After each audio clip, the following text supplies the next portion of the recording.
University of Nevada, Las Vegas. I'm Chris Wallace of Fox News, and I welcome you to the third and final of the 2016 presidential debates between Secretary of State Hillary Clinton and Donald J. Trump. This debate is sponsored by the Commission on Presidential Debates.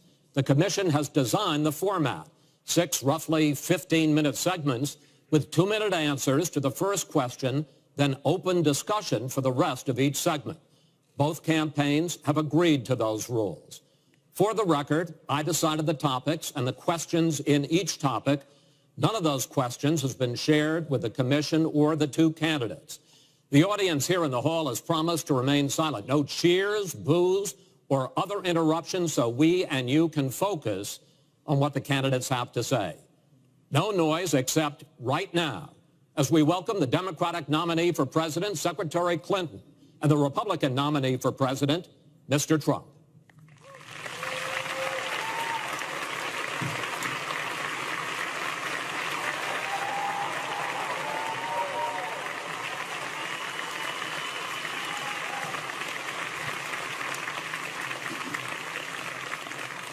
Secretary Clinton, Mr. Trump, welcome. Let's get right to it. The first topic is the Supreme Court.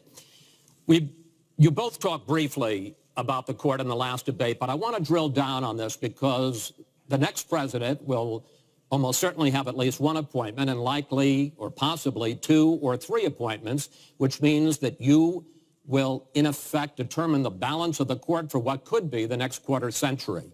First of all, where do you want to see the court take the country? And secondly, what's your view on how the Constitution should be interpreted? Do the founders' words mean what they say, or is it a living document to be applied flexibly according to changing circumstances? In this segment, Secretary Clinton, you go first. You have 2 minutes. Thank you very much, Chris, and thanks to UNLV for hosting us. You know, I think when we talk about the Supreme Court, it really raises the central issue in this election, namely, what kind of country are we going to be? What kind of opportunities will we provide for our citizens? What kind of rights will Americans have? And I feel strongly that the Supreme Court needs to stand on the side of the American people, not on the side of the powerful, corporations, and the wealthy. For me, that means that we need a Supreme Court that will stand up on behalf of women's rights, on behalf of the rights of the LGBT community, that will stand up and say no to Citizens United, a decision that has undermined the election system in our country because of the way it permits dark, unaccountable money to come into our electoral system. I have major disagreements with my opponent about these issues and others that will be before the Supreme Court. But I feel that at this point in our country's history, it is important that we not reverse marriage equality, that we not reverse Roe v. Wade, that we stand up against Citizens United, we stand up for the rights of people in the workplace, that we stand up and basically say the Supreme Court should represent all of us. That's how I see the court, and the kind of people that I would be looking to nominate to the court would be in the great tradition of standing up to the powerful, standing up on behalf of our rights as Americans. And I look forward to having that opportunity. I would hope that the Senate would do its job and confirm the nominee that President Obama has sent to them. That's the way the Constitution fundamentally should operate. The President nominates, and then the Senate advises and consents or not, but they go forward with the process. Secretary Clinton, thank you. Mr. Trump, same question. Where do you want to see the court take the country, and how do you believe the Constitution should be interpreted? Well, first of all, it's great to be with you, and thank you, everybody. The Supreme Court, it's what it's all about. Our country is it's just so imperative that we have the right justices. Something happened recently where Justice Ginsburg made some very, very inappropriate statements toward me and toward a tremendous number of people, many, many millions of people that I represent, and she was forced to apologize, and apologize she did. But these were statements that should never, ever have been made. We need a Supreme Court that, in my opinion, is going to uphold the Second Amendment and all amendments, but the Second Amendment, which is under absolute siege. I believe if my opponent should win this race, which I truly don't think will happen, we will have a Second Amendment which will be a very, very small replica of what it is right now. But I feel that it's absolutely important that we uphold because of the fact that it is under such trauma. I feel that the justices that I am going to appoint, and I've named 20 of them, the justices that I'm going to appoint will be pro-life. They will have a conservative bent. They will be protecting the Second Amendment. They are great scholars in all cases, and they're people of tremendous respect. They will interpret the Constitution the way the founders wanted it interpreted, and I believe that's very, very important. I don't think we should have justices appointed that decide what they want to hear. It's all about the Constitution and so important, the Constitution the way it was meant to be. And those are the people that I will appoint. Mr. Trump, thank you. We now have about 10 minutes for an open discussion. I want to focus on two issues that, in fact, by the justices that you name, could end up changing the existing law of the land. First is one that you mentioned, Mr. Trump, and that is guns. Secretary Clinton, you said last year, and let me quote, "The Supreme Court is wrong on the Second Amendment." And now, in fact, in the 2008 Heller case, the court ruled that there is a constitutional right to bear arms, but a right that is reasonably limited. Those were the words of the judge, Antonin Scalia, who wrote the decision. What's wrong with that? Well, first of all, I support the Second Amendment. I lived in Arkansas for 18 wonderful years. I represented upstate New York. I understand and respect the tradition of gun ownership. It goes back to the founding of our country. But I also believe that there can be and must be reasonable regulation. Because I support the Second Amendment doesn't mean that I want people who shouldn't have guns to be able to threaten you, kill you or members of your family. And so when I think about what we need to do, we have 33,000 people a year who die from guns. I think we need comprehensive background checks, need to close the online loophole, close the gun show loophole. There's other matters that I think are sensible, that are the kind of reforms that would make a difference, that are not in any way conflicting with the Second Amendment. You mentioned the Heller decision, and what I was saying that you referenced, Chris, was that I disagreed with the way the court applied the Second Amendment in that case, because what the District of Columbia was trying to do was to protect toddlers from guns. And so they wanted people with guns to safely store them. And the court didn't accept that reasonable regulation, but they've accepted many others. So I see no conflict between saving people's lives and defending the Second Amendment. Let me bring Mr. Trump in here. The bipartisan open debate coalition got millions of votes on questions to ask here, and this was, in fact, one of the top questions that they got. How will you ensure the Second Amendment is protected? You just heard Secretary Clinton's answer. Does she persuade you that while you may disagree on regulation, that in fact she supports a Second Amendment right to bear arms? Well, the D.C. versus Heller decision was very strongly, and she was extremely angry about it. I watched. I mean, she was very, very angry when upheld. And Justice Scalia was so involved, and it was a well-crafted decision. But Hillary was extremely upset, extremely angry, and people that believe in the Second Amendment and believe in it very strongly were very upset with what she had to say. Well, let me bring in Secretary Clinton. Were you extremely upset? Well, I was upset because, unfortunately, dozens of toddlers injure themselves, even kill people with guns, because, unfortunately, not everyone who has loaded guns in their homes takes appropriate precautions. But there's no doubt that I respect the Second Amendment, that I also believe there's an individual right to bear arms. That is not in conflict with sensible, common sense regulation. And, you know, look, I understand that Donald's been strongly supported by the NRA. The gun lobby's on his side. They're running millions of dollars of ads against me.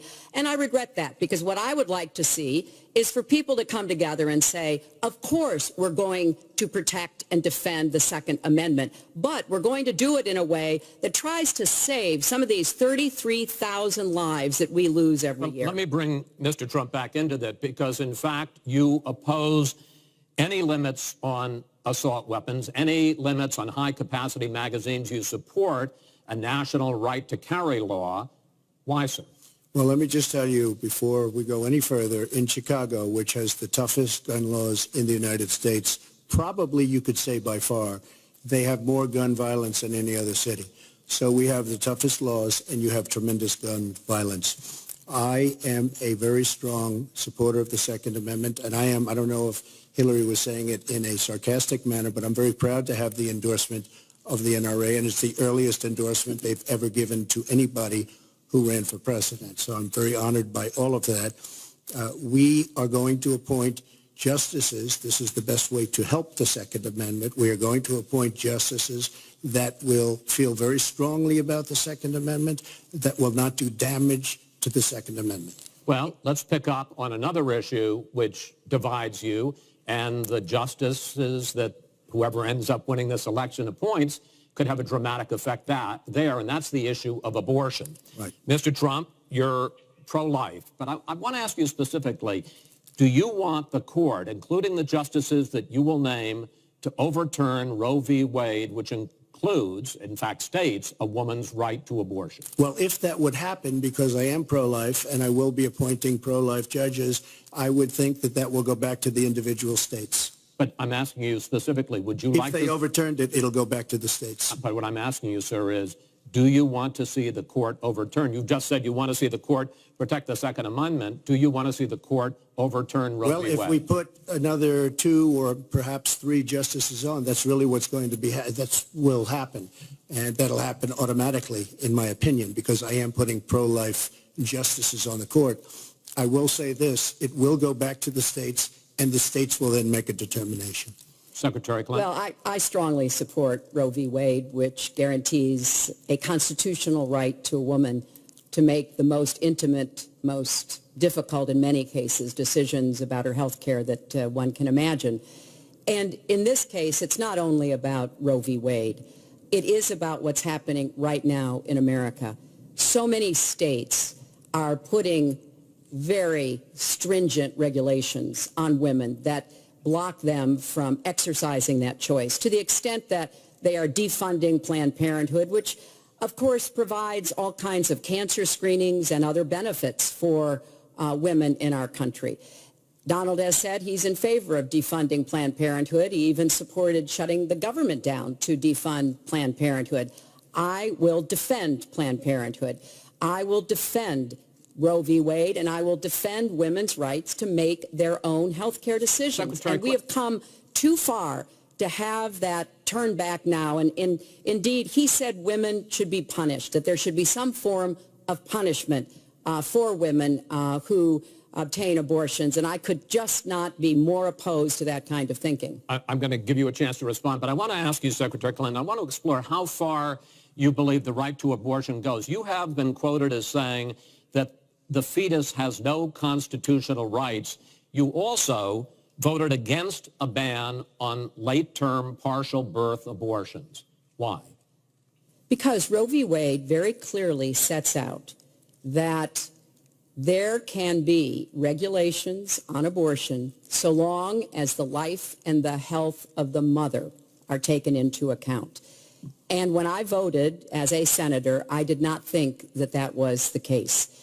The kinds of cases that fall at the end of pregnancy are often the most heartbreaking, painful decisions for families to make. I have met with women who, toward the end of their pregnancy, get the worst news one could get, that their health is in jeopardy if they continue to carry to term, or that something terrible has happened or just been discovered about the pregnancy. I do not think the United States government should be stepping in and making those most personal of decisions. So you can regulate if you are doing so with the life and the health of the mother taken into account. Mr. Trump, your reaction, and particularly on this issue of late-term partial birth Well, abortion. I think it's terrible. If you go with what Hillary is saying, in the 9th month, you can take the baby and rip the baby out of the womb of the mother just prior to the birth of the baby. Now, you can say that that's okay, and Hillary can say that that's okay, but it's not okay with me. Because based on what she's saying and based on where she's going and where she's been, you can take the baby and rip the baby out of the womb in the 9th month on the final day. And that's not acceptable. Well, that is not what happens in these cases. And using that kind of scare rhetoric is just terribly unfortunate. You should meet with some of the women that I've met with, women I've known over the course of my life. This is one of the worst possible choices that any woman and her family has to make.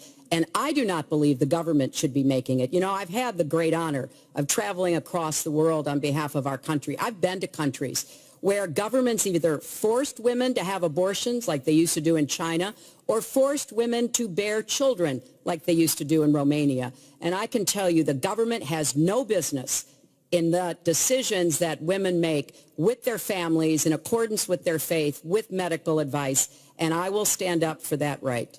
All right. But just briefly, I want to move on to another honestly, segment. Nobody has business doing what I just said, doing that as late as 1 or 2 or 3 or 4 days prior to birth. Nobody has that. All right. Let's move on to the subject of immigration.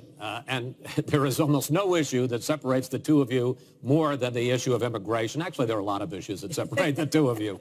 Mr. Trump, you want to build a wall. Secretary Clinton, you have offered no specific plan for how you want to secure our southern border. Mr. Trump, you are calling for major deportations. Secretary Clinton, you say that within your first 100 days as president, you're going to offer a package that includes a pathway to citizenship. The question really is, why are you right and your opponent wrong? Mr. Trump, you go first in this segment. You have 2 minutes. Well, first of all, she wants to give amnesty, which is a disaster and very unfair to all of the people that are waiting in line for many, many years. We need strong borders. In the audience tonight, we have 4 mothers of, I mean, these are unbelievable people that I've gotten to know over a period of years whose children have been killed, brutally killed by people that came into the country illegally. You have thousands of mothers and fathers and relatives all over the country. They're coming in illegally. Drugs are pouring in through the border. We have no country if we have no border. Hillary wants to give amnesty. She wants to have open borders. The border secure, as you know, the Border Patrol agents, 16,500 plus ICE last week, endorsed me. First time they've ever endorsed a candidate. It means their job is tougher, but they know what's going on. They know it better than anybody. They want strong borders. They feel we have to have strong borders. I was up in New Hampshire the other day. The biggest complaint they have, it's with all of the problems going on in the world, many of the problems caused by Hillary Clinton and by Barack Obama, all of the problems, their single biggest problem is heroin that pours across our southern borders, just pouring and destroying their youth. It's poisoning the blood of their youth and plenty of other people. We have to have strong borders. We have to keep the drugs out of our country. Right now, we're getting the drugs, they're getting the cash. We need strong borders. We need absolute, we cannot give amnesty. Now, I want to build the wall. We need the wall. The Border Patrol, ICE, they all want the wall. We stop the drugs. We shore up the border. One of my first acts will be to get all of the drug lords, all of the bad ones. We have some bad, bad people in this country that have to go out. We're going to get them out. We're going to secure the border. And once the border is secured, at a later date, we'll make a determination as to the rest. But we have some bad hombres here, and we're going to get them out. Mr. Trump, thank you. Same question to you, Secretary Clinton. Basically, why are you right and Mr. Trump is wrong? Well, as he was talking, I was thinking about a young girl I met here in Las Vegas, Carla, who was very worried that her parents might be deported because she was born in this country, but they were not. They work hard. They do everything they can to give her a good life.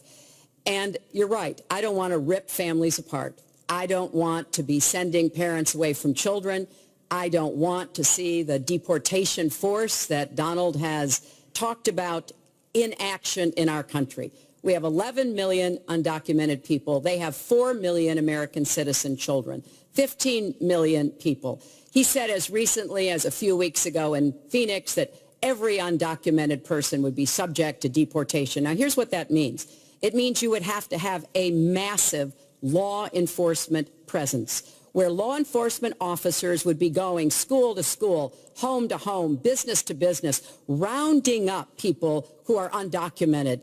And we would then have to put them on trains, on buses to get them out of our country. I think that is an idea that is not in keeping with who we are as a nation. I think it's an idea that would rip our country apart. I have been for border security for years. I voted for border security in the United States Senate. And my comprehensive immigration reform plan, of course, includes border security. But I want to put our resources where I think they're most needed, getting rid of any violent person, anybody who should be deported. We should deport them. When it comes to the wall that Donald talks about building, he went to Mexico. He had a meeting with the Mexican president, didn't even raise it. He choked, and then got into a Twitter war because the Mexican president said, we're not paying for that wall. So I think we are both a nation of immigrants and we are a nation of laws, and that we can act accordingly. And that's why I'm introducing comprehensive immigration reform within the first 100 days with a path to citizenship. Thank you, Secretary Clinton. I want to follow up. I think I should respond to them. First of all, I had a very good meeting with the president of Mexico, very nice man. We will be doing very much better with Mexico on trade deals, believe me. The NAFTA deal signed by her husband is one of the worst deals ever made of any kind, signed by anybody. It's a disaster. Hillary Clinton wanted the wall. Hillary Clinton fought for the wall in 2006 or thereabouts. Now, she never gets anything done, so naturally the wall wasn't built. But Hillary Clinton wanted the wall. Well, we are a country of laws. And by the way, I'd like to hear from. I'd like to hear from Secretary Clinton. I voted for border security, and there are some limited places where that was appropriate. There also is necessarily going to be new technology and how best to deploy that. But it is clear when you look at what Donald has been proposing. He started his campaign bashing immigrants, calling Mexican immigrants rapists and criminals and drug dealers, that he has a very different view about what we should do to deal with immigrants. Now, what I am also arguing is that bringing undocumented immigrants out from the shadows, putting them into the formal economy will be good, because then employers can't exploit them and undercut Americans' wages. And Donald knows a lot about this. He used undocumented labor to build the Trump Tower. He underpaid undocumented workers, and when they complained, he basically said what a lot of employers do. You complain, I'll get you deported. I want to get everybody out of the shadows, get the economy working, and not let employers like Donald exploit undocumented workers, which hurts them but also hurts American workers. Mr. Trump. President Obama has moved millions of people out. Nobody knows about it. Nobody talks about it. But under Obama, millions of people have been moved out of this country. They've been deported. She doesn't want to say that, but that's what's happened, and that's what's happened big league. As far as moving these people out and moving, we either have a country or we don't. We're a country of laws. We either have a border or we don't. Now, you can come back in and you can become a citizen, but it's very unfair. We have millions of people that did it the right way. They're online. They're waiting. We're going to speed up the process, big league, because it's very inefficient. But they're online and they're waiting to become citizens. Very unfair that somebody runs across the border, becomes a citizen. Under her plan, you have open borders. You would have a disaster on trade, and you will have a disaster with your open borders. But what she doesn't say is that President Obama has deported millions and millions of people just the way it is. Secretary Clinton, I want to... We will not have open borders. Well, that is a rank mischaracterization. Secretary Clinton. We will have secure borders, but we will also have reform. And this used to be a bipartisan issue. Ronald Reagan was the last president to sign immigration reform, and George W. Bush supported it as well. Secretary Clinton, I want to clear up your position on this issue, because in a speech you gave to a Brazilian bank for which you were paid $225,000, we've learned from the WikiLeaks that you said this, and I want to quote, "My dream is a hemispheric common market with open trade and open borders." So that's the question. That's the question. Please quiet, everybody. Is that your dream, open borders? Well, if you went on to read the rest of the sentence, I was talking about energy. You know, we trade more energy with our neighbors than we trade with the rest of the world combined. And I do want us to have an electric grid, an energy system that crosses borders. I think that will be a great benefit to us. But you are very clearly quoting from WikiLeaks, and what's really important about WikiLeaks is that the Russian government has engaged in espionage against Americans. They have hacked American websites, American accounts of private people, of institutions. Then they have given that information to WikiLeaks for the purpose of putting it on the internet. This has come from the highest levels of the Russian government, clearly from Putin himself, in an effort, as 17 of our intelligence agencies have confirmed, to influence our election. So I actually think the most important question of this evening, Chris, is finally, will Donald Trump admit and condemn that the Russians are doing this and make it clear that he will not have the help of Putin in this election, that he rejects Russian espionage against Americans, which he actually encouraged in the past. Those are the questions we need answered. We've never had anything like this happen in any of our elections before. That was a great pivot off the fact that she wants open borders, okay? How did we get onto Putin? Hold on. No. Wait. Hold on, folks, because this is going to end up getting out of control. Let's try to keep it quiet for the candidates and for the American people. So just to finish on the borders, yes. She wants open borders. People are going to pour into our country. People are going to come in from Syria. She wants 550% more people than Barack Obama. And he has thousands and thousands of people. They have no idea where they come from. And you see, we are going to stop radical Islamic terrorism in this country. She won't even mention the words, and neither will President Obama. So I just want to tell you, she wants open borders. Now we can talk about Putin. I don't know Putin. He said nice things about me. If we got along well, that would be good. If Russia and the United States got along well and went after ISIS, that would be good. He has no respect for her. He has no respect for our president. And I'll tell you what, we're in very serious trouble because we have a country with tremendous numbers of nuclear warheads, 1,800, by the way, where they expanded and we didn't. 1,800 nuclear warheads. And she's playing chicken. Look, Putin, from everything I see, has no respect for this person. Well, that's because he'd rather have a puppet as president of the United States. No puppet. And it's pretty clear. You're the puppet. It's pretty clear you won't admit that the Russians have engaged in cyber attacks against the United States of America, that you encouraged espionage against our people, that you are willing to spout the Putin line, sign up for his wish list, break up NATO, do whatever he wants to do, and that you continue to get help from him because he has a very clear favorite in this race. So I think that this is such an unprecedented situation. We've never had a foreign government trying to interfere in our election. We have 17 intelligence agencies, civilian and military, who have all concluded that these espionage attacks, these cyber attacks, come from the highest levels of the Kremlin, and they are designed to influence our election. I find that deeply disturbing, and I think it's time. She has no idea whether it's Russia, China, or anybody else. I am not quoting myself. No idea. I am quoting you have no idea. 17 do you doubt 17 our military has and no civilian idea. agencies? Well, yeah, he'd rather believe Vladimir Putin than the military and civilian intelligence professionals who are sworn to protect us. I find that just absolutely. She doesn't like Putin because Putin has outsmarted her at every step of the way. Excuse me. Putin has outsmarted her in Syria. He's outsmarted her every step of the way. I do get to ask some questions. Yes, and I would like to ask you this direct question. The top national security officials of this country do believe that Russia has been behind these hacks.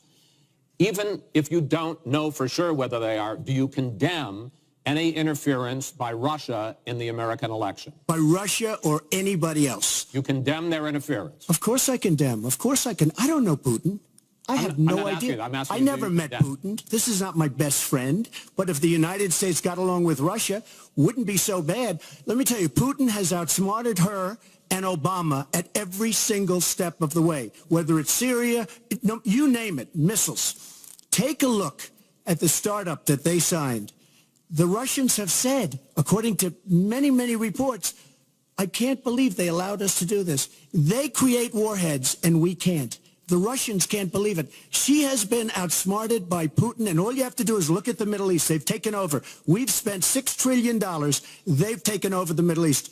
She has been outsmarted and outplayed worse than anybody I've ever seen in any government whatsoever. We're a long way away from immigration, but I'm going to let you finish this topic. Well, you got about 45 seconds. Yeah, and she always will be. I find it ironic that he's raising nuclear weapons. This is a person who has been very cavalier, even casual, about the use of nuclear weapons. He's advocated more countries getting them, Japan, Korea, even Saudi Arabia. He's said, well, if we have them, why don't we use them, which I think is terrifying. But here's the deal. The bottom line on nuclear weapons is that when the president gives the order, it must be followed. There's about 4 minutes between the order being given and the people responsible for launching nuclear weapons to do so. And that's why 10 people who have had that awesome responsibility have come out and in an unprecedented way said they would not trust Donald Trump with the nuclear codes or to have his finger on the nuclear button. I have 200 generals and admirals, 21 endorsing me, 21 Congressional Medal of Honor recipients. As far as Japan and other countries, we are being ripped off by everybody in the world. We're defending other countries. We are spending a fortune doing it. They have the bargain of the century. All I said is we have to renegotiate these agreements because our country cannot afford to defend Saudi Arabia, Japan, Germany, South Korea, and many other places. We cannot continue to afford. She took that as saying nuclear weapons. Look. She's been proven to be a liar on so many different ways. This is just another lie. Well, I'm just quoting you when there's no quote. You're not going to find a quote from me. Nuclear competition in Asia. You said, go ahead, enjoy yourselves, folks. That kind and defend of language, yourselves. And defend yourselves. I didn't say nuclear. And defend yourself. The United States has kept the peace through our alliances.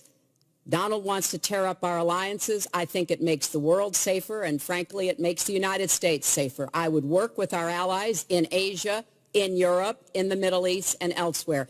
That's the only way we're going to be able to keep peace. We are going to move on to the next topic, which is the economy, and I hope we handle that as well as we did immigration. You also have very different ideas about how to get the economy growing faster. Secretary Clinton, in your plan, government plays a big role. You see more government spending, more entitlements, more tax credits, more tax penalties. Mr. Trump, you want to get government out with lower taxes and less regulation. Yes. We're going to drill down into this a little bit more, but in this overview, please explain to me why you believe that your plan will create more jobs and growth for this country and your opponent's plan will not. In this round, you go first, Secretary Clinton. Well, I think when the middle class thrives, America thrives. And so my plan is based on growing the economy, giving middle class families many more opportunities. I want us to have the biggest jobs program since World War II, jobs in infrastructure and advanced manufacturing. I think we can compete with high-wage countries, and I believe we should. New jobs and clean energy, not only to fight climate change, which is a serious problem, but to create new opportunities and new businesses. I want us to do more to help small business. That's where 2/3 of the new jobs are going to come from. I want us to raise the national minimum wage because people who live in poverty should not, who work full-time should not still be in poverty. And I sure do want to make sure women get equal pay for the work we do. I feel strongly that we have to have an education system that starts with preschool and goes through college. That's why I want more technical education in high schools and in community colleges, real apprenticeships to prepare young people for the jobs of the future. I want to make college debt-free, and for families making less than $125,000, you will not get a tuition bill from a public college or university if the plan that I worked on with Bernie Sanders is enacted. And we're going to work hard to make sure that it is, because we are going to go where the money is. Most of the gains in the last years since the Great Recession have gone to the very top. So we are going to have the wealthy pay their fair share. We're going to have corporations make a contribution greater than they are now to our country. That is a plan that has been analyzed by independent experts, which said that it could produce 10 million new jobs. By contrast, Donald's plan has been analyzed to conclude it might lose 3.5 million jobs. Why? Because his whole plan is to cut taxes, to give the biggest tax breaks ever to the wealthy and to corporations, adding $20 trillion to our debt and causing the kind of dislocation that we have seen before, because it truly will be trickle-down economics on steroids. So the plan I have, I think, will actually produce greater opportunities. The plan he has will cost us jobs and possibly lead to another great recession. Secretary, thank you. Mr. Trump, why will your plan create more jobs and growth than Secretary Clinton? Well, first of all, before I start on my plan, her plan is going to raise taxes and even double your taxes. Her tax plan is a disaster. And she can say all she wants about college tuition, and I'm a big proponent. We're going to do a lot of things for college tuition, but the rest of the public's going to be paying for it. We will have a massive, massive tax increase under Hillary Clinton's plan. But I'd like to start off where we left, because when I said Japan and Germany, and I'm not to single them out, but South Korea, these are very rich, powerful countries. Saudi Arabia, nothing but money. We protect Saudi Arabia. Why aren't they paying? She immediately, when she heard this, I questioned it. And I questioned NATO. Why aren't the NATO questioned? Why aren't they paying? Because they weren't paying. Since I did this was a year ago, all of a sudden they're paying. And I've been given a lot of credit for it. All of a sudden they're starting to pay up. They have to pay up. We're protecting people. They have to pay up. And I'm a big fan of NATO, but they have to pay up. She comes out and said, we love our allies. We think our allies are great. Well, it's awfully hard to get them to pay up when you have somebody saying, we think how great they are. We have to tell Japan in a very nice way. We have to tell Germany, all of these countries, South Korea. We have to say, you have to help us out. We have, during his regime, during President Obama's regime, we've doubled our national debt. We're up to $20 trillion.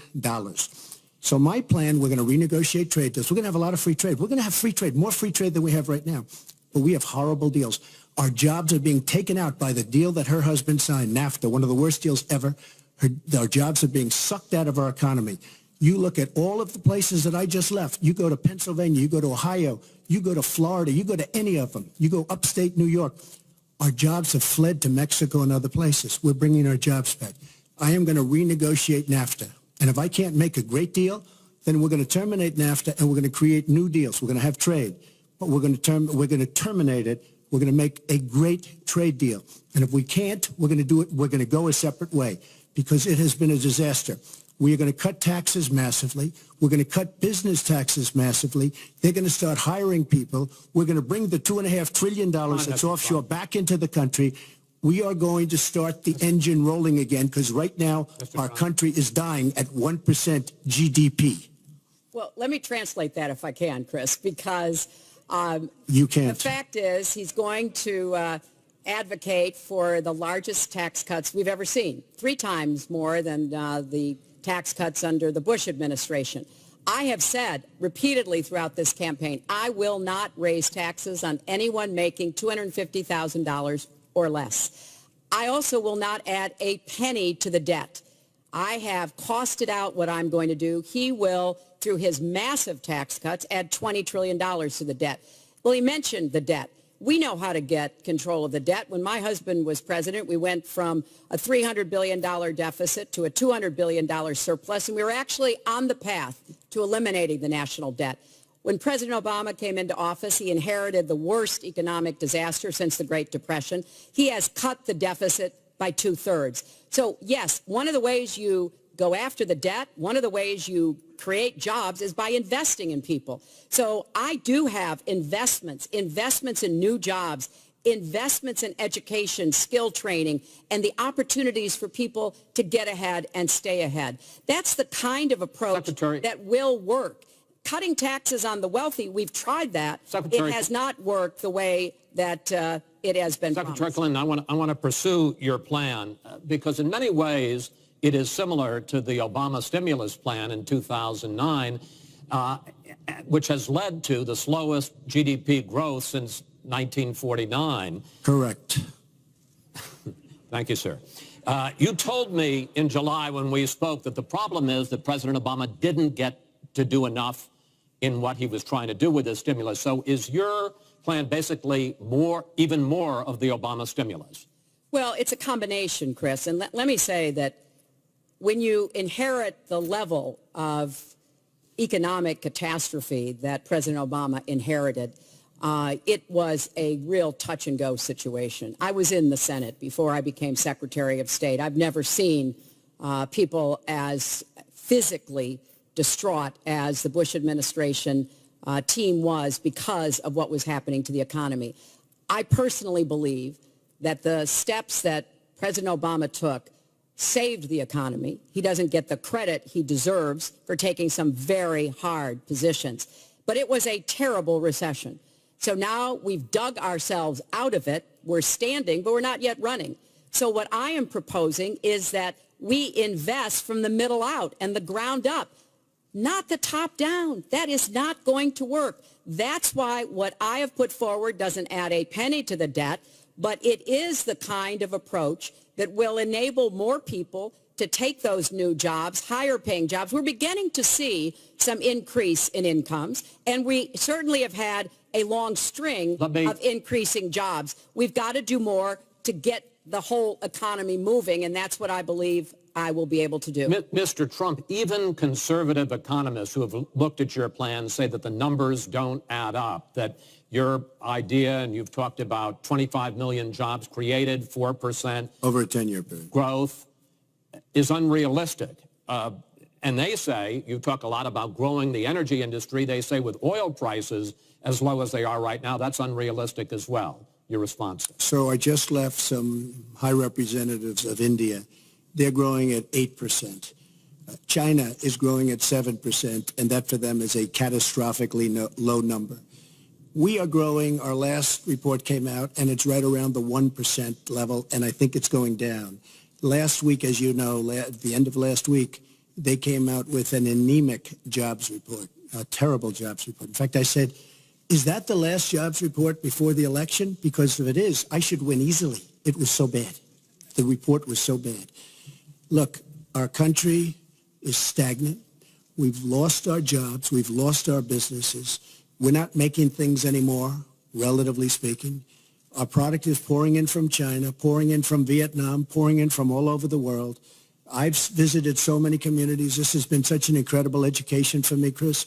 I've gotten to know so many. I've developed so many friends over the last year, and they cry when they see what's happened. I passed factories that were thriving 20, 25 years ago, and because of the bill that her husband signed and she blessed 100%, it is just horrible what's happened to these people in these communities. Now, she can say that her husband did well, but boy, did they suffer as NAFTA kicked in, because it didn't really kick in very much, but it kicked in after they left. Boy, did they suffer.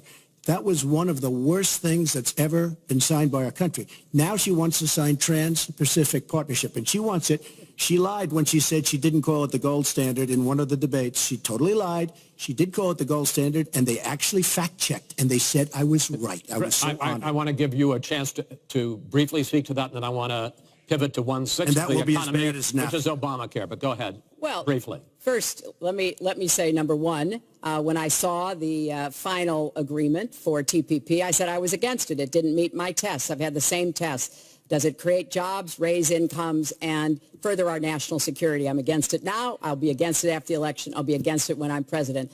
There's only one of us on this stage who's actually shipped jobs to Mexico, because that's Donald. He's shipped jobs to 12 countries, including Mexico. But he mentioned China. And, you know, one of the biggest problems we have with China is the illegal dumping of steel and aluminum into our markets. I have fought against that as a senator. I've stood up against it as Secretary of State. Donald has bought Chinese steel and aluminum. In fact, the Trump hotel right here in Las Vegas was made with Chinese steel. So he goes around with crocodile tears about how terrible it is, but he has given jobs to Chinese steel workers, not American steel workers. Mr. Trump? That's the kind of approach that is just not going to work. We're going to pull the country together. We're going to have trade agreements that we enforce. That's why I'm going to have a trade prosecutor for the first time in history. And we're going to enforce those agreements. And we're going to look for businesses to help us by buying American products. I ask a simple question. She's been doing this for 30 years. Why the hell didn't you do it over the last 15, 20 years? You were very much involved. Excuse me. My turn. You were very much involved in every aspect of this country. Very much. And you do have experience. I'd say the one thing you have over me is experience, but it's bad experience because what you've done has turned out badly. For 30 years, you've been in a position to help. And if you say that I use steel or I use something else, I make it impossible for me to do that. I wouldn't mind. The problem is you talk, but you don't get anything done, Hillary. You don't. Just like when you ran the State Department, $6 billion was missing. How do you miss $6 billion? You ran the State Department. $6 billion was either stolen. They don't know. It's gone. $6 billion. If you become president, this country is going to be in some mess, believe me. Well, first of all, what he just said about the State Department is not only untrue, it's been debunked numerous times, but I think it's really an important issue. He raised the 30 years of experience. So let me just talk briefly about that. You know, back in the 1970s, I worked for the Children's Defense Fund, and I was taking on discrimination against African-American kids in schools. He was getting sued by the Justice Department for racial discrimination in his apartment buildings. In the 1980s, I was working to reform the schools in Arkansas. He was borrowing $14 million from his father to start his businesses. In the 1990s, I went to Beijing, and I said women's rights are human rights. He insulted a former Miss Universe, Alicia Machado, called her an eating machine. And on the day when I was in the Situation Room, monitoring the raid that brought Osama bin Laden to justice, he was hosting the Celebrity Apprentice. So I'm happy to compare my 30 years of experience, what I've done for this country, trying to help in every way I could, especially kids and families, get ahead and stay ahead, with your 30 years, and I'll let the American people make that decision. Well, I think I did a much better job. I built a massive company, a great company, some of the greatest assets anywhere in the world. Worth many, many billions of dollars. I started with a $1 million loan. I agree with that. It's a $1 million loan, but I built a phenomenal company. And if we could run our country the way I've run my company, we would have a country that you would be so proud of. You would even be proud of it. And frankly, when you look at her real record, take a look at Syria, take a look at the migration, take a look at Libya, take a look at Iraq. She gave us ISIS because her and Obama created this huge vacuum. And a small group came out of that huge vacuum because we should have never been in Iraq, but once we were there, we should have never got out the way they wanted to get out. She gave us ISIS as sure as you are sitting there. And what happened is now ISIS is in 32 countries. And now I listen how she's going to get rid of ISIS. She's going to get rid of nobody. All right. We are going to get to foreign hotspots in a few moments, but the next segment is fitness to be president of the United States. Mr. Trump, at the last debate, you said your talk about grabbing women was just that, talk, and that you'd never actually done it. And since then, as we all know, 9 women have come forward and said that you either groped them or kissed them without their consent.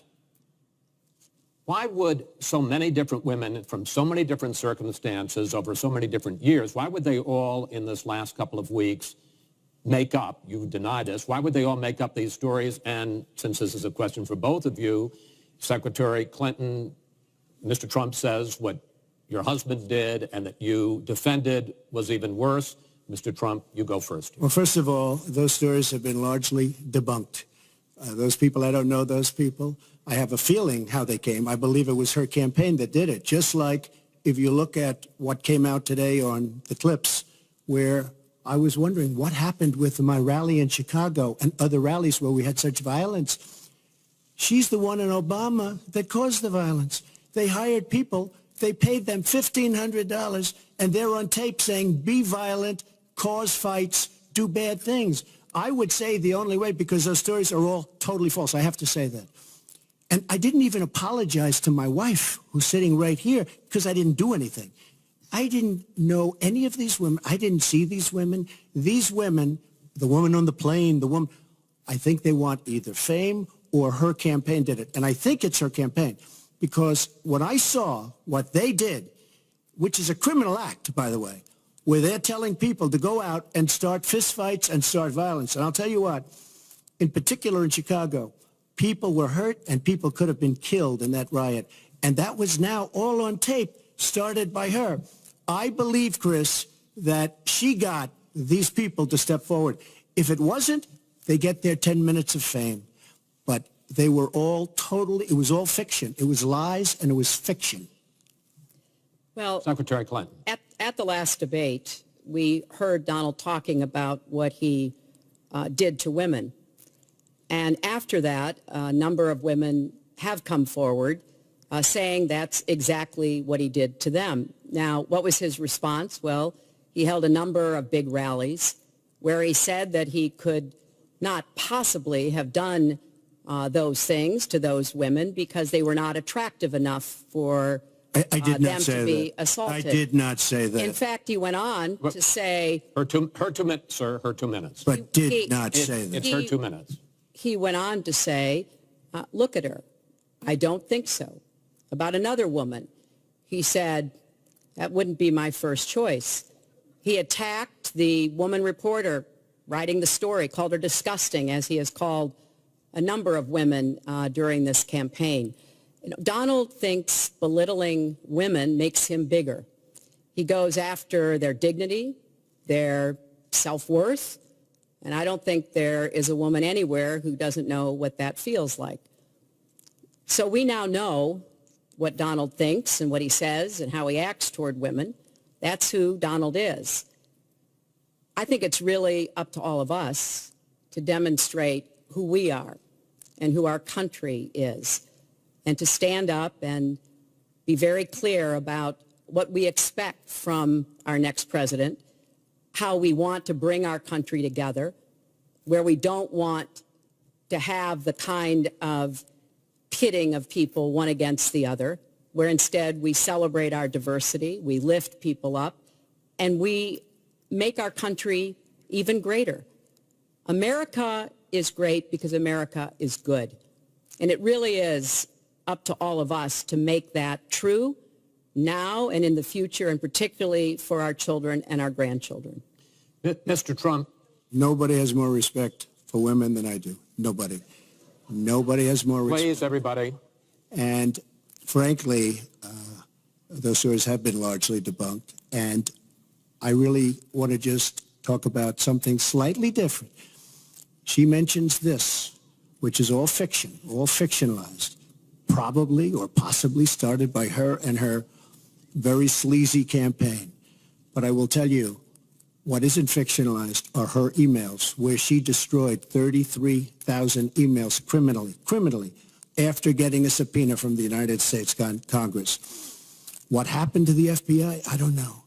We have a great general, 4-star general, today, you read it in all the papers, going to potentially serve 5 years in jail for lying to the FBI. One lie. She's lied hundreds of times to the people, to Congress, and to the FBI. He's going to probably go to jail. This is a 4-star general, and she gets away with it, and she can run for the presidency of the United States. That's really what you should be talking about, not fiction, where somebody wants fame or where they come out of her crooked campaign. Secretary Clinton. Well, every time Donald is pushed on something which is obviously uncomfortable, like what these women are saying, he immediately goes to denying responsibility. And it's not just about women. he never apologizes or says he's sorry for anything.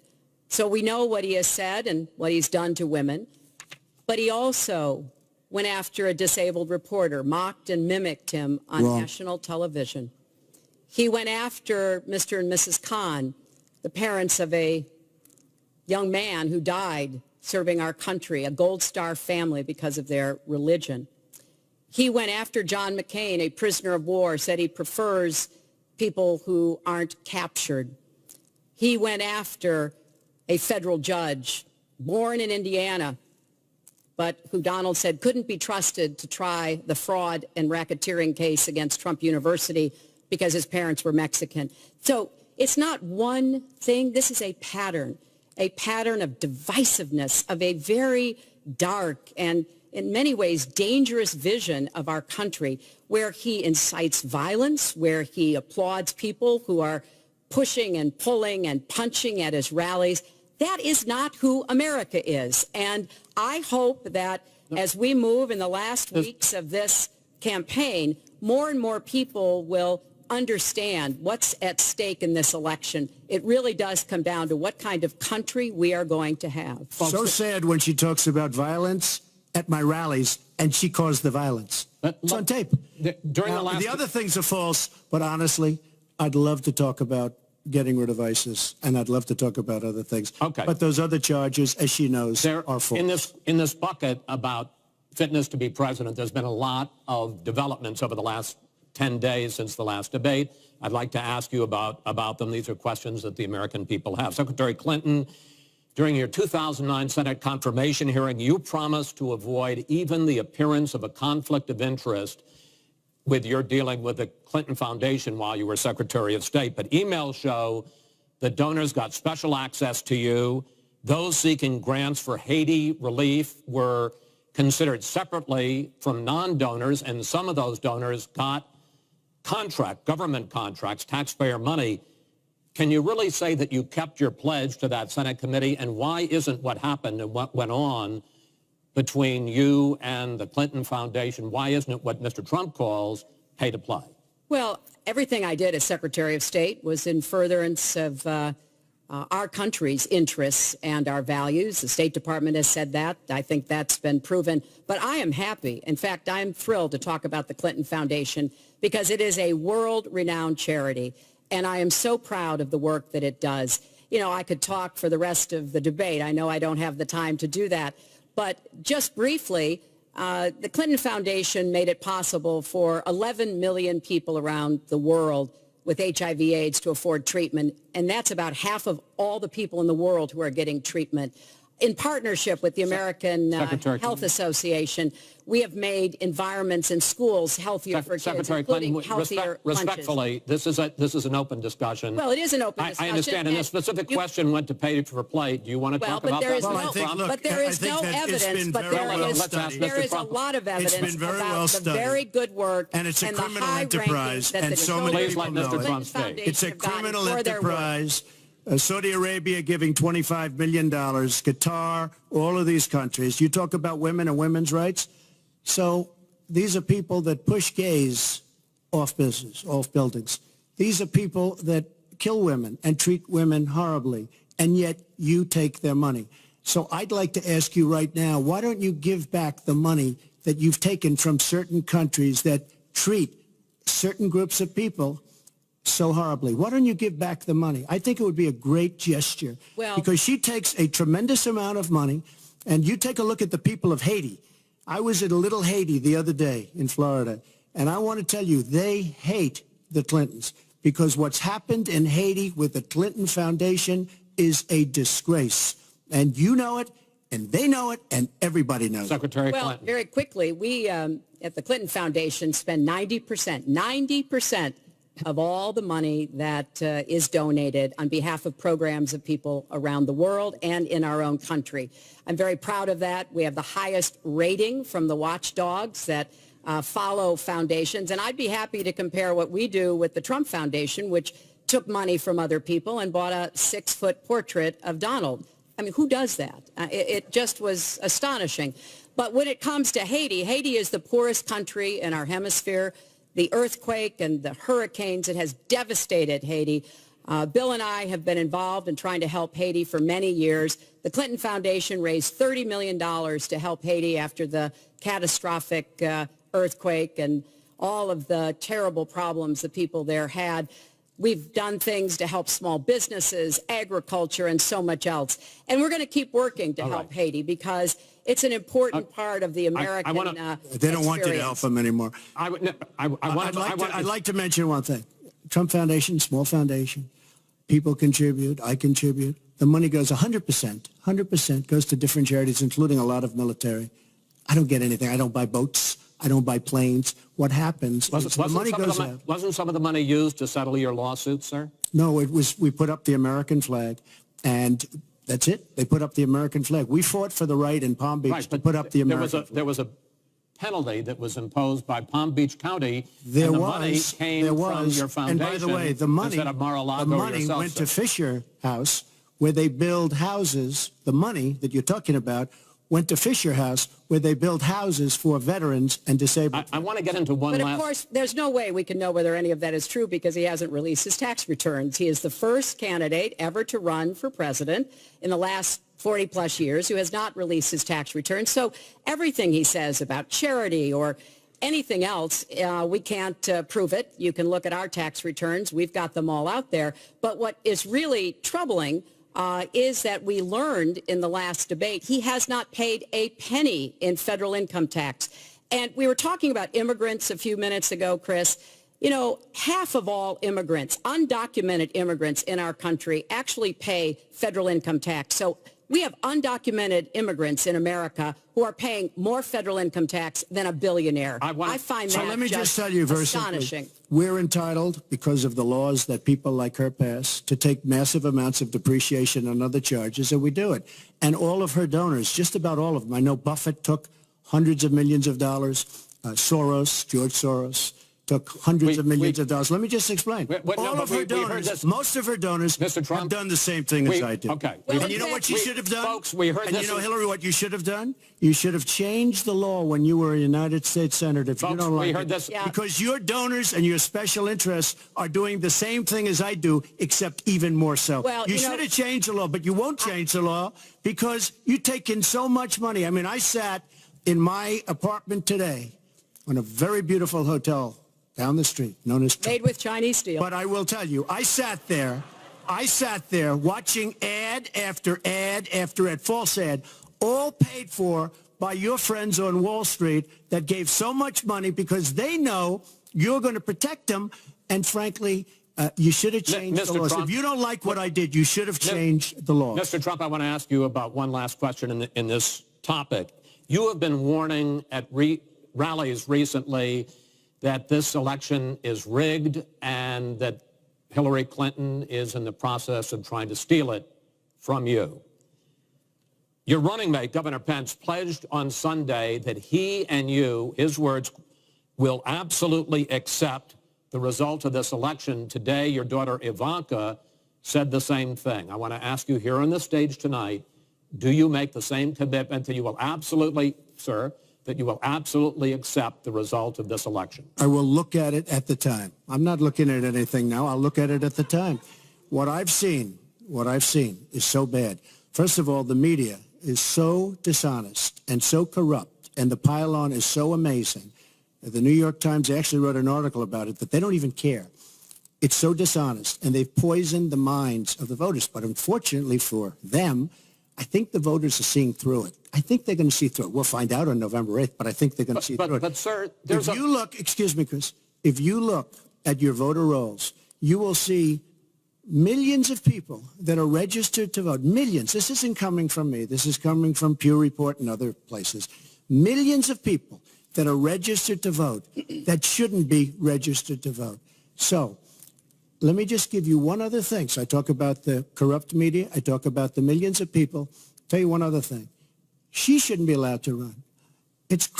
She's guilty of a very, very serious crime.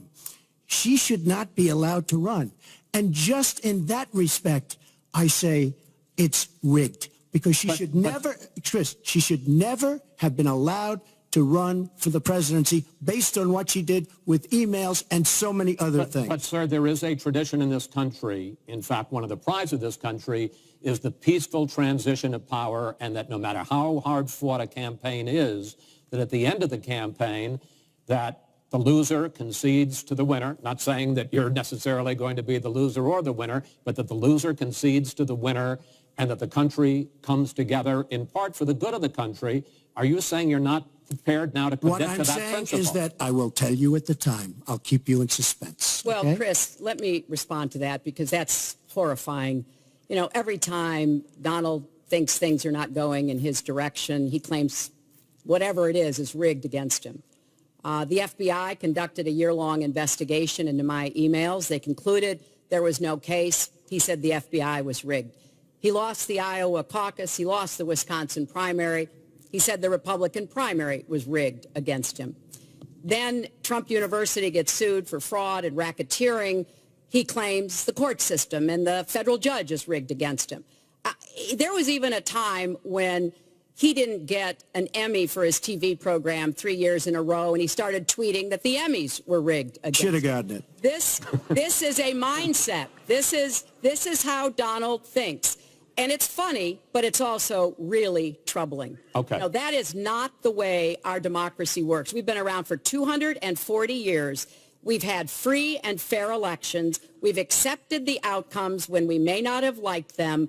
And that is what must be expected of anyone standing on a debate stage during a general election. You know, President Obama said the other day, when you're whining before the game is even finished, it just shows you're not up to doing the job. And let's be clear about what he is saying and what that means. He is denigrating, he's talking down our democracy. And I, for one, am appalled that somebody who is the nominee of one of our two major parties would take that kind of position. I think what the FBI did and what the Department of Justice did, including meeting with her husband, the Attorney General, in the back of an airplane on the tarmac in Arizona, I think it's disgraceful. I think it's a disgrace. All right. I think we've never had a situation so bad. Hold on, folks. This doesn't do any good for anyone. Let's please continue the debate, and let's move on to the subject of foreign hotspots. The Iraqi offensive to take back Mosul has begun. If they are successful in pushing ISIS out of that city and out of all of Iraq, the question then becomes, what happens the day after? And that's something that whoever of you ends up as president is going to have to confront. Will you put U.S. troops into that vacuum to make sure that ISIS doesn't come back or isn't replaced by something even worse? Secretary Clinton, you go first in this segment. You have 2 minutes. Well, I am encouraged that there is an effort led by the Iraqi army, supported by Kurdish forces, and also given the help and advice from the number of special forces and other Americans on the ground. But I will not support putting American soldiers into Iraq as an occupying force. I don't think that is in our interests, and I don't think that would be smart to do. In fact, Chris, I think that would be a big red flag waving for ISIS to reconstitute itself. The goal here is to take back Mosul. It's going to be a hard fight. I've got no illusions about that. And then continue to press into Syria to begin to take back and move on Raqqa, which is the ISIS headquarters. I am hopeful that the hard work that American military advisors have done will pay off, and that we will see a really successful military operation. But we know we've got lots of work to do. Syria will remain a hotbed of terrorism as long as the civil war, aided and abetted by the Iranians and the Russians, continue. So I have said, look, we need to keep our eye on ISIS. That's why I want to have an intelligence surge that protects us here at home, why we have to go after them from the air, on the ground, online, why we have to make sure here at home we don't let terrorists buy weapons. If you're too dangerous to fly, you're too dangerous to buy a gun. And I'm going to continue to push for a no-fly zone and safe havens within Syria, not only to help protect the Syrians and prevent the constant outflow of refugees, but to frankly gain some leverage on both the Syrian government and the Russians so that perhaps we can have the kind of serious negotiation necessary to bring the conflict to an end and go forward on a political track. Mr. Trump, same question. If we are able to push ISIS out of Mosul and out of Iraq, would you be willing to put U.S. troops in there to prevent their return or something else? Let me tell you, Mosul's so sad. We had Mosul. But when she left, when she took everybody out, we lost Mosul. Now we're fighting again to get Mosul.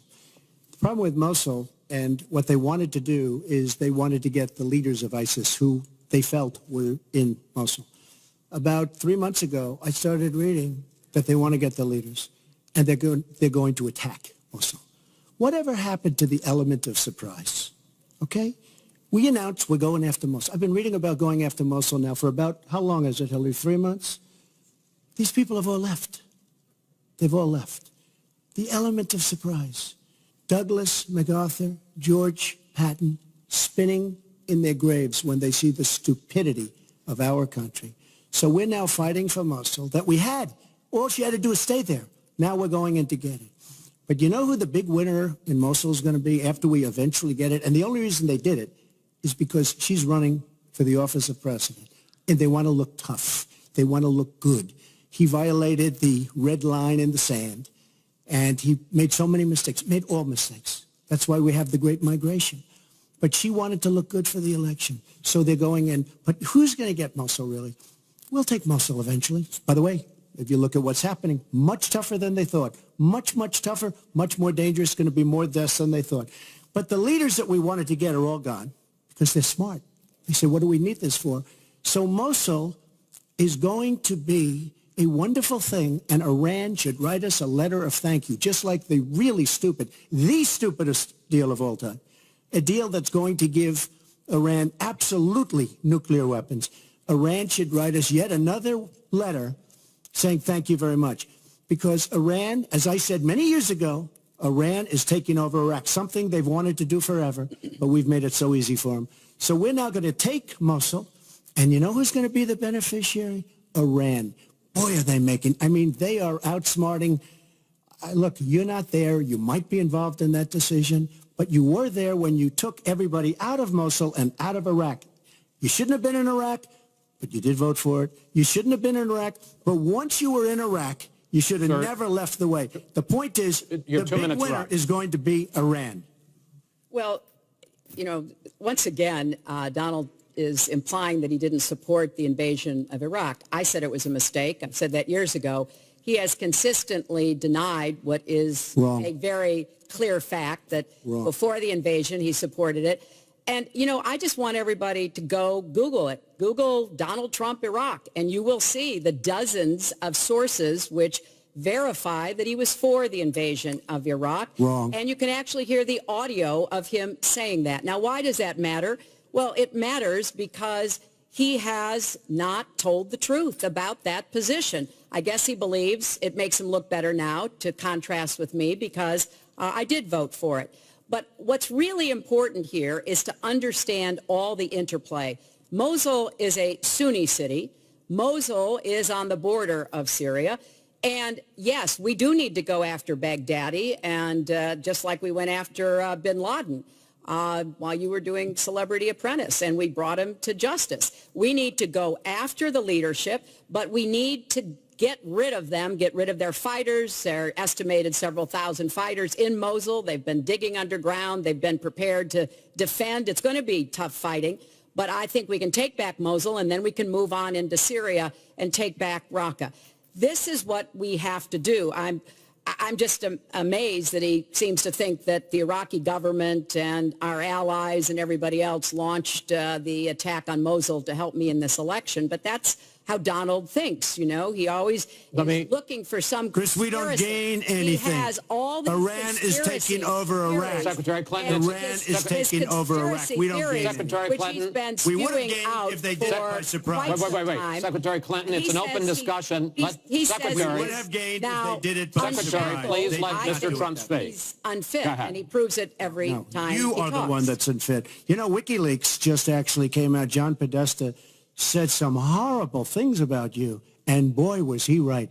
He said some beauties. And, you know, Bernie Sanders, he said you have bad judgment. You do. And if you think that going into Mosul, after we let the world know we're going in, and all of the people that we really wanted, the leaders, they're all gone. If you think that was good, then you do. Now, John Podesta said you have terrible instincts. Bernie Sanders said you have bad judgment. I agree with both. Well, you should ask Bernie Sanders who he's supporting for president, and he has said, which is as a big he has mistake, campaigned for me around the country, you are the most dangerous person to run for president in the modern history of America. I think he's right. Let's turn to Aleppo. Mr. Trump, in the last debate, you were both asked about the situation in the Syrian city of Aleppo, and I want to follow up on that because you said several things in that debate which were not true, sir. You said that Aleppo has basically fallen. In fact, there are... It's a catastrophe. It is a catastrophe, but there are a quarter... Have you seen it? Have you seen it? Sir, have you seen what's happened to Aleppo? If I might finish my question. Okay, so it hasn't fallen. Take a look at it. Well, there are 250,000 people still living there and being slaughtered. That's right. You also and said, they are being slaughtered because of bad decisions. If I may just finish here. And you also said that Syria and Russia are busy fighting ISIS. In fact, they have been the ones who've been bombing and shelling eastern Aleppo, and they just announced a humanitarian pause, in effect admitting that they have been bombing and shelling Aleppo. Would you like to clear that up, sir? Well, Aleppo is a disaster. It's a humanitarian nightmare, but it has fallen from any standpoint. I mean, what do you need, a signed document? Take a look at Aleppo. It is so sad when you see what's happened. And a lot of this is because of Hillary Clinton, because what's happened is by fighting Assad, who turned out to be a lot tougher than she thought, and now she's going to say, oh, he loves Assad. He's just much tougher and much smarter than her and Obama. And everyone thought he was gone 2 years ago, 3 years ago. He aligned with Russia. He now also aligned with Iran, who we made very powerful. We gave them $150 billion back. We give them $1.7 billion in cash. I mean cash, bundles of cash as big as this stage. We gave them $1.7 billion. Now, they have he has aligned with Russia and with Iran. They don't want ISIS, but they have other things because we're backing rebels. We don't know who the rebels are. We're giving them lots of money, lots of everything. We don't know who the rebels are. And when and if, and it's not going to happen because you have Russia and you have Iran now, but if they ever did overthrow Assad, you might end up with as bad as Assad is, and he's a bad guy. But you may very well end up with worse than Assad. If she did nothing, we'd be in much better shape. And this is what's caused the Great Migration, where she's taken in tens of thousands of Syrian refugees who probably, in many cases, not probably, who are definitely, in many cases, ISIS-aligned, and we now have them in our country, and wait till you see, this is going to be the great Trojan horse, and wait till you see what happens in the coming years. Lots of luck, Hillary. Thanks a lot for doing a great job. Secretary Clinton, you have talked about, and in the last debate and again today, that you would impose a no-fly zone to try to protect the people of Aleppo and to stop the killing there. President Obama has refused to do that because he fears it's going to draw us closer or deeper into the conflict. And General Joseph Dunford, the chairman of the Joint Chiefs of Staff, says, you impose a no-fly zone, chances are you're going to get into a war, his words, with Syria and Russia. So the question I have is, if you impose a no-fly zone, first of all, how do you respond to their concerns? Secondly, if you impose a no-fly zone and a Russian plane violates that, does President Clinton shoot that plane down? Well, Chris, first of all, I think a no-fly zone could save lives and could hasten the end of the conflict. I am well aware of the really legitimate concerns that you have expressed from both the president and the general. This would not be done just on the first day. This would take a lot of negotiation. It would also take making it clear to the Russians and the Syrians that our purpose here was to provide safe zones on the ground. We've had millions of people leave Syria, and those millions of people inside Syria who've been dislocated. So I think we could strike a deal and make it very clear to the Russians and the Syrians that This was something that we believed was in the best interests of the people on the ground in Syria. It would help us with our fight against ISIS. But I want to respond to what Donald said about refugees. He's made these claims repeatedly. I am not going to let anyone into this country who is not vetted, who we do not have confidence in, but I am not going to slam the door on women and children. That picture of that little 4-year-old boy in Aleppo with the blood coming down his face while he sat in an ambulance is haunting. And so we are going to do very careful, thorough vetting. That does not solve our internal challenges with ISIS and our need to stop radicalization, to work with American Muslim communities who are on the front lines to identify and prevent attacks. In fact, the killer of the dozens of people at the nightclub in Orlando, the Pulse nightclub, was born in Queens, the same place Donald was born. So let's be clear about what the threat is and how we are best going to be able to meet it. And yes, some of that threat emanates from over in Syria and Iraq, and we've got to keep fighting, and I will defeat ISIS, and some of it is we have to up our game and be much smarter here Folks, at home. I want to get into our final segment. But I just have to, it's so quick. ridiculous she will defeat ISIS. We should have never let ISIS happen in the first place. And right now they're in 32 countries. Okay. You should have never. Wait 1 second. They had a ceasefire 3 weeks ago. A ceasefire, United States, Russia, Syria. And during the ceasefire, Russia took over vast swatches of land. And then they said, we don't want the ceasefire anymore. We are so outplayed on missiles, on ceasefires. They are outplayed. Now, she wasn't there. I assume she had nothing to do with it. But our country is so outplayed by Putin and Assad and, by the way, and by Iran. Nobody can believe how stupid our leadership is. Mr. Trump, Secretary Clinton, no, we need to move on to our final segment, and that is the national debt, which has not been discussed until tonight. Our national debt as a share of the economy, our GDP, is now 77%. That's the highest since just after World War II. But the nonpartisan Committee for a Responsible Federal Budget says, Secretary Clinton, under your plan, debt would rise to 86% of GDP over the next 10 years. Mr. Trump, under your plan, they say it would rise to 105% of GDP over the next 10 years. Question is, why are both of you ignoring this problem? Mr. Trump, you go first. Well, I say they're wrong because I'm going to create tremendous jobs. And we're bringing GDP from really 1%, which is what it is now. And if she got in, it'll be less than zero. But we're bringing it from 1% up to 4%. And I actually think we can go higher than 4%. I think you can go to 5 or 6%. And if we do, you don't have to bother asking your question because we have a tremendous machine. We will have created a tremendous economic machine once again. To do that, we're taking back jobs. We're not going to let our companies be raided by other countries where we lose all our jobs. We don't make our product anymore. It's very sad. But I'm going to create the kind of a country that we were from the standpoint of industry. We used to be there. We've given it up. We've become very, very sloppy. We've had people that are political hacks making the biggest deals in the world, bigger than companies. You take these big companies, these trade deals are far bigger than these companies. And yet we don't use our great leaders, many of whom back me and many of whom back Hillary, I must say. But we don't use those people. Those are the people, these are the greatest negotiators in the world. We have the greatest business people in the world. We have to use them to negotiate our trade deals. We use political hacks. We use people that get the position because they made a campaign contribution. And they're dealing with China and people that are very much smarter than they are. So we have to use our great people. But with that being said, we will create an economic machine, the likes of which we haven't seen in many decades. And people, Chris, will again go back to work, and they'll make a lot of money, and we'll have companies that will grow and expand and start from new. Secretary Clinton. Well, first, when I hear Donald talk like that and know that his slogan is "Make America Great Again," I wonder when he thought America was great.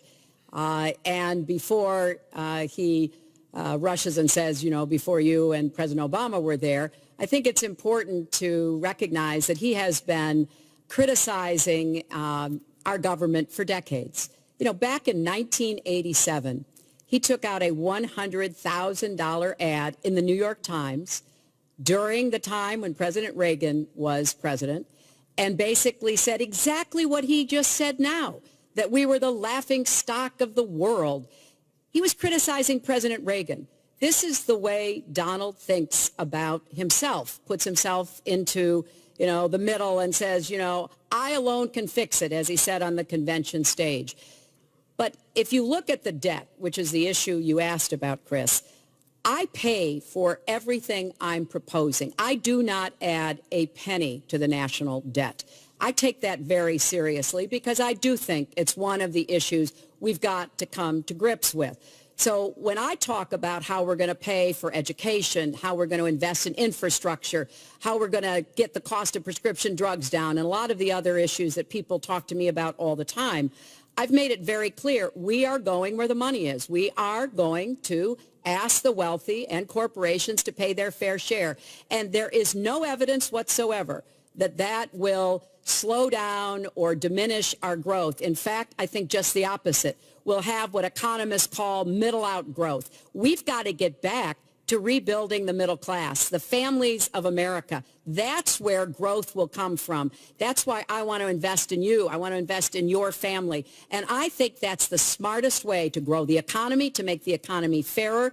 And we just have a big disagreement about this. It may be because of our experiences. He started off with his dad as a millionaire. I started off with my dad as a small businessman. We've heard this before. I think it's, it's a difference that affects how we see the world and what we want to do with the economy. Time.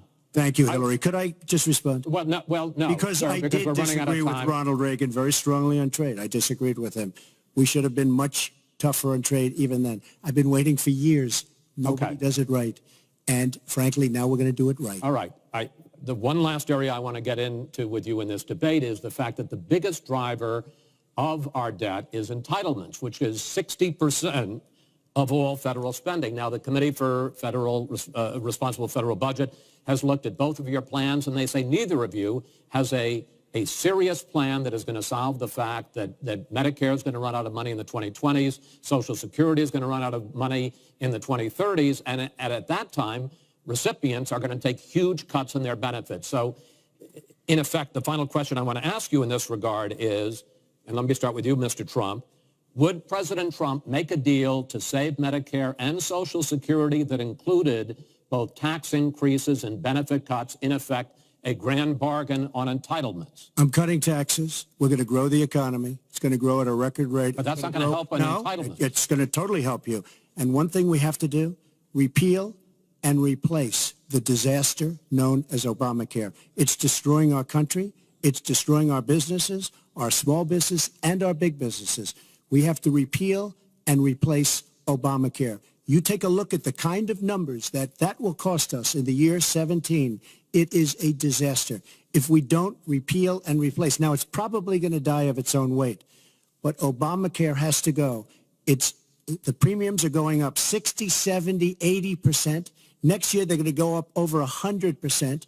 And I'm really glad that the premiums have started. At least the people see what's happening, because she wants to keep Obamacare and she wants to make it even worse. And it can't get any worse. Bad health care at the most expensive price. We have to repeal and replace Obamacare. And Secretary Clinton, same question, because at this point, Social Security and Medicare are going to run out. The trust funds are going to run out of money. Will you, as president, will you consider a grand bargain, a deal that includes both tax increases and benefit cuts to try to save both programs? Well, Chris, I am on record as saying that we need to put more money into the Social Security Trust Fund. That's part of my commitment to raise taxes on the wealthy. My Social Security payroll contribution will go up, as will Donald's, assuming he can't figure out how to get out of it. But what we want to do is to replenish the Social Security Trust Fund by making sure that we have sufficient resources. And that will come from either raising the cap and or finding other ways to get more money into it. I will not cut benefits. I want to enhance benefits for low-income workers and for women who have been disadvantaged by the current Social Security system. But what Donald is proposing with these massive tax cuts will result in a $20 trillion additional national debt. That will have dire consequences for Social Security and Medicare. And I'll say something about the Affordable Care Act, which he wants to repeal. The Affordable Care Act extended the solvency of the Medicare Trust Fund. So if he repeals it, our Medicare problem gets worse. What we need to do is go after the long-term health care drivers. We've got to get costs down, increase value, emphasize wellness. I have a plan for doing that, and I think that we will be able to get entitlement spending under control with more resources and smarter decisions. This is the final time, probably to both of your delight, that you're going to be on a stage together in this campaign. I would like to end it on a positive note. You had not agreed to closing statements, but it seems to me in a funny way that might make it more interesting because you haven't prepared closing statements. So I'd like you each to take it. We're going to put a clock up, a minute, as the final question in the final debate to tell the American people why they should elect you to be the next president. This is another new mini segment. Secretary Clinton, it's your turn to go first. Well, I would like to say to everyone watching tonight that I'm reaching out to all Americans, Democrats, Republicans, and independents, because we need everybody to help make our country what it should be, to grow the economy, to make it fairer, to make it work for everyone. We need your talents, your skills, your commitment, your energy, your ambition. You know, I've been privileged to see the presidency up close, and I know the awesome responsibility of protecting our country and the incredible opportunity of working to try to make life better for all of you. I have made the cause of children and families really my life's work. That's what my mission will be in the presidency. I will stand up for families against powerful interests, against corporations. I will do everything that I can to make sure that you have good jobs with rising incomes, that your kids have good educations from preschool through college. I hope you will give me a chance to serve as your president. Secretary Clinton, thank you. Mr. Trump? She's raising the money from the people she wants to control. Doesn't work that way.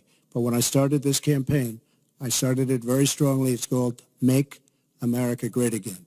We're going to make America great. We have a depleted military. It has to be helped, has to be fixed. We have the greatest people on earth in our military. We don't take care of our veterans. We take care of illegal immigrants, people that come into the country illegally, better than we take care of our vets. That can't happen. Our policemen and women are disrespected. We need law and order, but we need justice too. Our inner cities are a disaster. You get shot walking to the store. They have no education. They have no jobs. I will do more for African Americans and Latinos than she can ever do in 10 lifetimes. All she's done is talk to the African Americans and to the Latinos. But they get the vote, and then they come back. They say, we'll see you in 4 years. We are going to make America strong again, and we are going to make America great again, and it has to start now. We cannot take 4 more years of Barack Obama, and that's what you get when you get her.